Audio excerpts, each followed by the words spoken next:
নবী মোর পরশমণি, নবী মোর সোনার খনি, নবী মোর পরশমণি, নবী মোর সোনার খনি।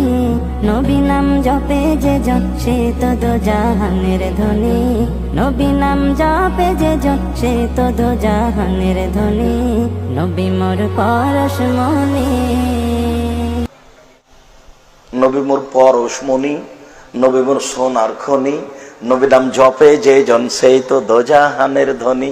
এই যে শিরক কবি নজরুল বলছেন, নবী মোর পরশমণি, নবী মোর সোনার খনি, নবী নাম জপে যে জন সেই তো দোজাহানের ধনী।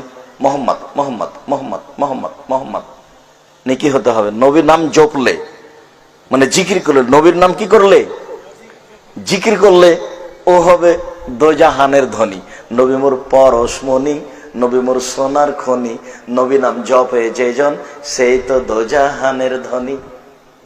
আপনাদের চোখের সামনে ছেলেরা এই গান বলছে, মুখে উচ্চারণ করার সাথে সাথে ছেলেকে ধমকে স্টেজ থেকে নামিয়ে দিতে হবে। এই গোটা গানটাই হলো শিরক। বল হিসাব নজরুল ইসলাম কোরআন হাদিস জানলে এই গান বলতেন না, এই কথাই চূড়ান্ত। মামলা 5,000 কোটি টাকার হলে কি হবে?